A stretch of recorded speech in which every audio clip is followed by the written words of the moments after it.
Alright, flock, welcome back to Blackphoenix Entertainment.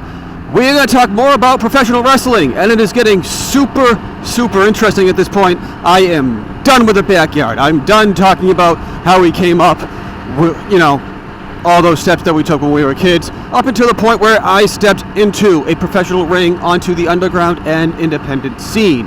Let's talk about it more after the intro.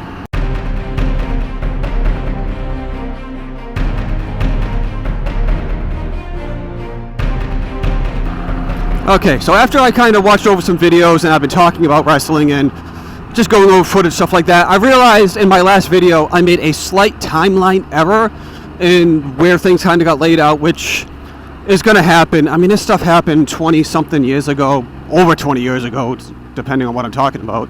And just, general memory issues and being hit on the head. Anyways, so I had said that I had wrestled for a very well-known Massachusetts-based independent wrestling federation twice, but I screwed up when I did it. So the first run happened probably about a month after I came back from Dory Funk Jr.'s Funky Conservatory in Florida. So I came back up and I was like, okay, let me see if there's somebody local or whatever, see if I can start wrestling with somebody, that whole deal. So that was the actual amount of time was, I want to say 3 months, and I'm not 100% sure. That whole period is really hazy to me. I do somewhat remember how it came about. So we started going to their shows, me and a bunch of friends, and we're like, all right, this is cool. Just kind of scope them out. Be like, all right, this is what they do. It's how they have things set up. That's, who's who, trying to find out stuff. So I basically started asking questions, started poking around, and figured out who was running it, who's booking it, that whole type deal. And I'm like, all right, how do you guys do this? I want to start training with you guys. I want to wrestle for you guys. The guy was actually cool. And this is, way back when I think we were going over email at this point. Like his email was the thing. And he said, oh, do you have any tapes? Do you have any footage or anything you can send me? And I said, yes, I do. I had the tape of all the stuff I did at Florida. So I'm like, here you go. He got back to me, basically said that's perfect, that's kind of just what we needed, an idea, and we know we have some sort of formal training. So had to say hi to the bro there. So they said, come on board, meet him, do that whole deal. And the part that I vaguely remember, it was nobody involved in ICW. It was some random kid, and he was involved in wrestling. We were kind of friends with him. He was hanging around. How I got to start driving down to the training with him, I have no idea. I have no idea how any of that started. I don't even remember the kid's name. I just know that we drove. It was about half hour, 45 minutes away, so I know we carpooled and stuff like that. That's all I remember. I don't remember anything else. Sorry, dude. I don't remember your name. But don't feel bad, because I don't remember a lot of names, so it's not just you. And yeah, so we did that for a little bit. So what also coincided with this and has a huge major effect on basically my wrestling career and my life at that point was, of course, I met a girl. And this was a girl that was friends with other friends that we were hanging out with or whatever, and it was just the absolute dirt friggin' worst thing that could have ever happened to me. It was such an abusive, toxic relationship for 3 friggin' years. At the peak of when I should have been training, should have been wrestling, getting all of that situated, I was stuck with that crap storm. So you're talking like early 2001, probably pretty much through 2003. Yeah, that whole peak, that was just bad for me. It was bad for wrestling. It was just not a good headspace for me, and that's really what affected a lot of things that I did. So why do I bring that up? Alright, so I started going down to this place and started training. Whatever, not a bad deal, training, and they had one of the guys pulled me aside and say, hey, I know you've trained with this guy, he's a legend, whatever, so just, I don't really know what he was getting at. I think he was trying to say that he was going to hold me to a higher standard, I guess, but I don't know. I'm not well with words either, but maybe he was just trying to word it like that and I just didn't understand. But I'm like, yeah, okay, whatever, dude. So we did some of the trainings, whatever, back and forth, and I don't have anything bad to say about it. And it ended up, I never fully ended up wrestling a show, like an individual match at that point. I did a battle royal, which everybody does at some point. They throw the trainees in there, you know, they fill the numbers or whatever. So I think I did a battle royal on one of their armory shows or something like that, and that's all I remember. And the reason why I stopped is because of this stupid friggin' toxic relationship. It was just like, oh, you're away from me, oh, you're doing wrestling training, you're doing this, you're doing that. It's like, shut up. But no, idiot me, I'm just like, alright, fine, I'll friggin' quit. That was a stupid decision. Alright, so that was 2001. So 2001, I had, you know, quite some experiences with the independent scene or whatever. Go through all of 2002, just backyard. 2003, yep. If you guys watched the last video, that's where we ended up, and that's when I started talking about MUW. So what is MUW? I touched on it briefly in the last video. It was this guy who was running in his own independent wrestling company, basically, and he wanted to start something from scratch. Hold on, biker dude. With all new trainees, with, you know, names no one's ever heard of and stuff like that, and it's actually ingenious. And I said it before, I had a falling out with the guy, he owes me money, all that stuff, but that idea is absolute genius. He invited, I believe, 6 or 7 backyard federations, said do this tryout show, whatever. So there was over 50 of us at the beginning of this. I keep getting hit with bugs and it's friggin' annoying. And so we ran 2 initial shows under that moniker. That first one I talked about, it's more of like a, alright, this is kind of like a, no, we did 3. We did 3 shows. Alright, my memory's coming back to me now. Alright, so the 3. So the first one technically was a show. It was more of a tryout show, but it was in a show format, so I'm going to include it. That was basically for him to just kind of go through and scout, be like, alright, this is what I got, this is who I can actually use, these are my, you know, these are going to be my top guys, whatever. Then, after that, that's when I'm like, alright, we're gonna start training with you guys. We're gonna come down there and do that whole thing. And that's around the time where we're like, alright, we're done with the backyard. We're gonna 100%, you know, all in. We're gonna go all in, independent, MUW, all that. We're gonna start the backyard. And you could say, and I'm going to say it, and anyone watching this who's a part of this can argue with me, that MUW was a spiritual successor and has a spiritual legacy from ICW, because that ICW world title became the MUW World Championship. And I explained it in the last video. You know, he said, hey, you know, you guys are done. Why don't you take your last title match, have it here in MUW, and we'll make that the first MUW title match as well. That was the second show. That happened on the second show. We had a whole bunch of people wrestling there. So, of course, we were the main event. You know, had the table match, did that. Why is this guy in the middle? Ah, it's annoying. So many annoying things. Let's talk more about wrestling. So we had that match, and Paul, the Rat Master at the time, gave me that German through the table. Oh! Through a ball. And won not only the last ICW champion, but the first MUW champion as well. Yeah, so we're flowing into 2003 at this point, and already we've had some drop off in kids off the roster. Like, just some of the kids just stopped showing up, just said, hey, we're done, got beat up or whatever, and just, you know, independent wrestling wasn't for them. Once you hit the big time, so to speak, you kind of weed out the people who are like, all right, are you super serious about this, or is this just a hobby and this is something you just do for fun with your friends in the backyard? So out of those 50, that immediately got cut in half by that end of that second show. There was like maybe 25 of us, 20 of us, and not even consistently training either.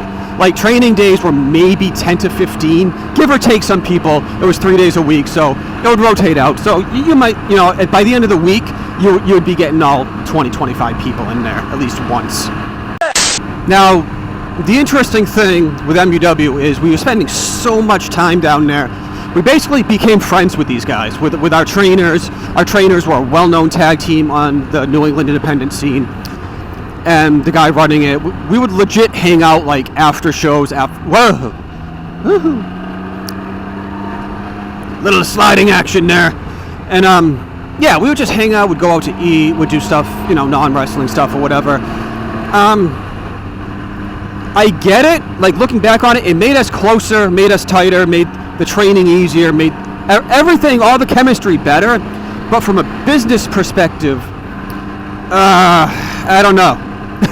Wasn't the best way to run things if we're talking about the top, you know, guy at the top who's supposedly running this business. And I start saying that because this is when I start funding my own money into this. And not just me, a few of the other guys did. We cleaned up that whole place. We tarped it off. We made the place look presentable. We used our own cameras. The title belt was mine. It was ICW's title belt that we paid for with our own money that we had custom made. Where that belt went, I don't know. That's another sore spot. He's probably got it in his, you know, on top of his mantle, whatever, doing whatever he wants to. It's creepy to think about at this point. But yeah, it was, again, it was interesting. Back at the time, we're like, yeah, we're going to do this. We're a part of this.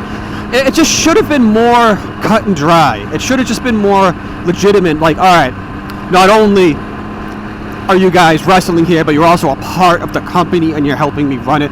Kind of like EVPs. If you talk about like the Elite with All Elite Wrestling, probably very similar, if not identical roles. That's probably what it should have been. So I talk about all that. Now we're coming up on our third show in early, I believe it was March of 2003. At this point, we're really thinning out the roster. We're weeding the people out who don't, either A, just don't belong, or B, aren't 100% serious about it. And a couple things that happened in that show. One guy, a friend of mine, dropped out because of a bump he took. He ended up breaking his ribs on by far the absolute, Paul took another one of the biggest bumps in MUW history, and I'm going to play it here so you guys get an idea of what I'm talking about.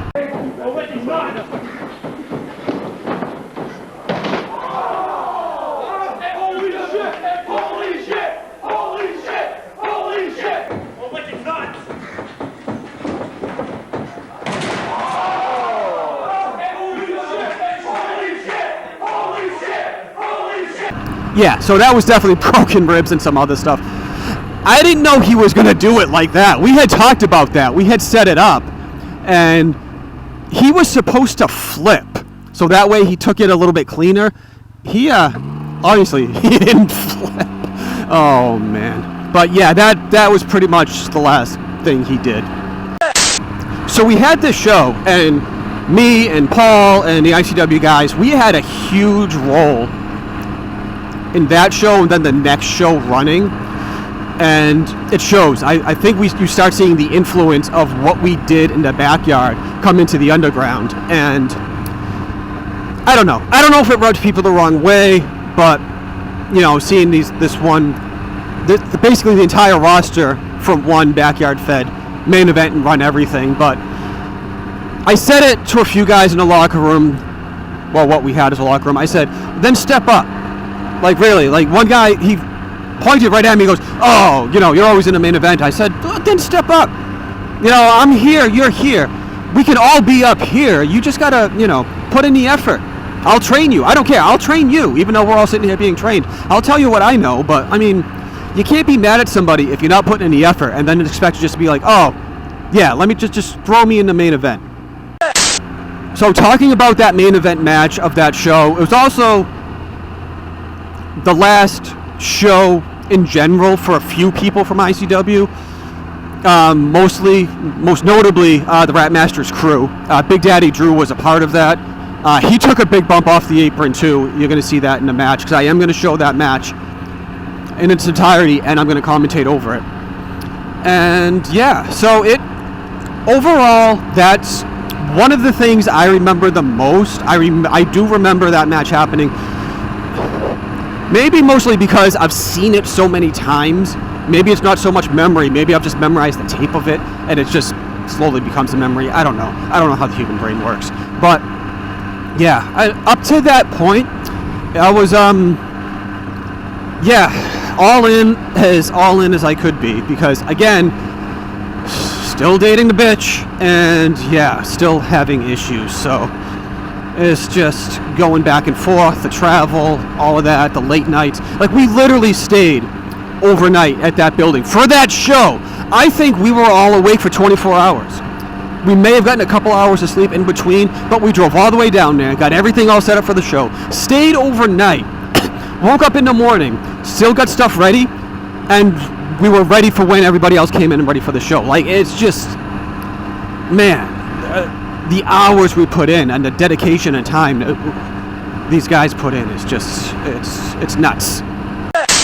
So what I'm going to do now, I'm not going to make all of these videos super long, or at least I'm trying not to. I'm going to play the main event of that show. I'm going to commentate over it for you guys, and we'll end it in the studio from there. So, without further ado, Crazy Carl versus the Rat Master for the MUW Championship.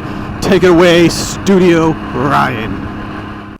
Alright, here in the studio, a few things. I am going to play this match in its entirety. It is not going to have sound. I'm going to mute it. That way I can commentate over it. And that way, we were 18 plus. There were vulgarities. We didn't care, basically. We just said whatever. There were swears and all that stuff. And the crowd was pretty into it in this one too, so they were also yelling stuff. So I think that would be distracting too, with me trying to commentate over it. So all that being said, it's going to be muted, and you're going to hear me commentating over this. So let's switch to it, and let's get it going. So this is our makeshift entranceway here, and our underground building. And this is where we wrestled. This is the types of places we were at.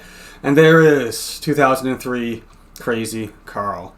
Still got the flannel kind of as a holdover from the backyard, but there are some of the guys there. There are the tarps that we put up the night before. You can see them over there too. That was us. That was all ICW doing this type of stuff. Oh, quick note. I don't know if you caught that. I almost slipped off the rope.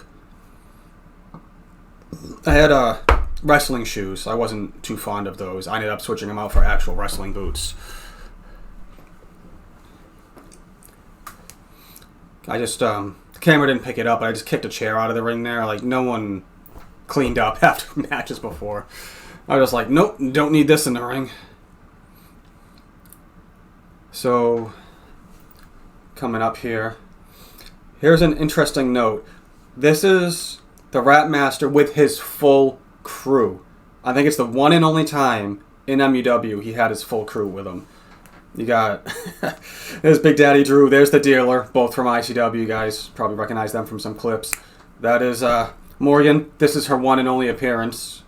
Very interesting. And there's MUW Rat Master. The evolution of his character was crazy from like that last year in ICW into MUW. It became something else. And the jersey thing. I got to get him on here to tell that story. But he basically wore 3 or 4 jerseys during a match, and periodically he would take them off and still have another jersey on underneath. It's one of those Easter eggs that we did. It's pretty cool. So what's happening here, that is the GM for MUW. He's basically saying there's going to be a special referee for this match. We call out the special guest referee is Riot. He is one of the members of the Elements of Suicide, which was a 6-man tag match. 6-man tag team. Also one of the guys who was training us as well. So he's the special guest referee for this match, which adds quite a bit to this title match.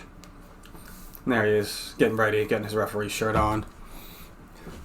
So when you see kind of people like that, like the ref and us just kind of like in the middle, just kind of looks like we're trash talking.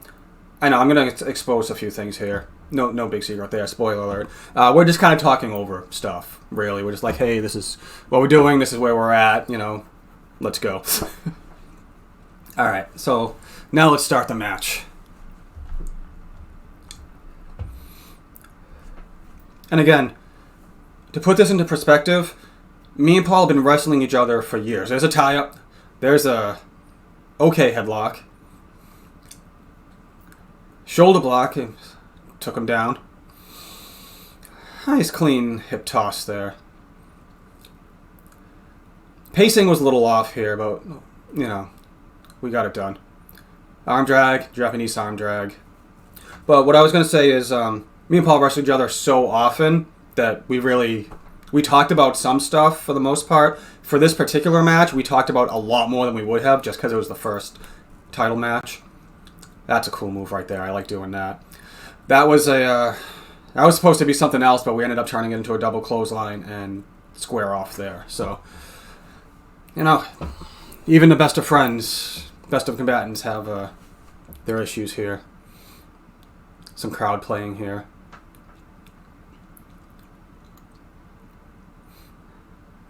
Another tie up. Went to a wrist lock. Elbowing the arm there. Twisting that arm. Where's the twist of my arm? We go into an office here. Just go right into a top wrist lock. That was smooth. Now watch this. I know the ref's in the way, but twist him out. Boom, he reverses. Oh, knee right to the area. Gets me to full Nelson. I know the ref stands in front of the camera a lot, but I'll try to keep this going. Breaking a lock here. Roll through backflip. Got another miscommunication here. But we do what we do, and I clock him in the face. So, there we go. That's what you did back then. You know, you screw up, you get a punch or a kick. So, and he just nails me in the balls. So, there you go. There's a receipt. There's Rat Master and Riot going back and forth. Morgan gets involved on the side.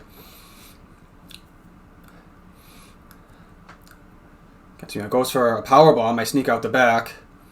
The ropes. Catches me. Tries to spin me around. I spin him right into a sunset flip. Good old leg scissors right to the head there. Here's a good thing about just positioning.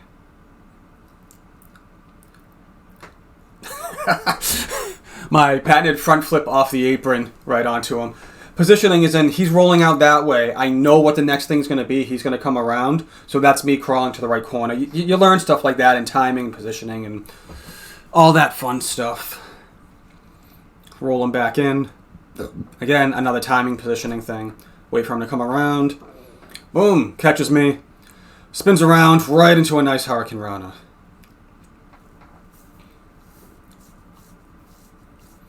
And another stomp to the spine. Picking him up. Nice snap and air over, right into a good old sleeper hold, rear chin lock. Referee asking him if he wants to give up. Got the crew on the outside. He's getting up. Some elbows. And he drops me on my head and folds me up. I am definitely not that flexible anymore. I wish I was, but yeah, I definitely wouldn't be taking a move like that anymore. Me up. Gets me set up in the corner. Watch this kick. Boom! Right to the dome. Again, that's how we did it. Crossface, some nice elbows to the back of the head. And people back then complained that we were stiff. We weren't stiff, we were tight. Trust me, we made contact, but we weren't full blasting you in the head. There's one of my submission holds here. Nice Indian deathlock with a bridge. Still won't give it up. Pick him up here, gonna go for a suplex. Blocks it. Nice stalling vertical suplex. Nice drop. You see how he lifts his feet up as he goes over to add some extra impact. I actually throw my suplexes the same way. So it just, again, we train together, you guys, and we end up doing, similar things with some of our moves. And he just raked my eyes, and they're arguing about, raking eyes. Oh, raking the back. Now, referee getting in his face. Rakes my eyes again. Fall through the ropes onto the apron. And this is a patented Rat Master thing. He just kind of leaves, goes off, catches his breath. Referee's counting him. Comes back in. What? Again. Boom. There's the shot. Another shot. Half of that is selling. Half of that is, wow, he just blasted me in the face. And then the stiff kicks in the corner. And here's his drive-by DDT. Boom. Huge implant DDT.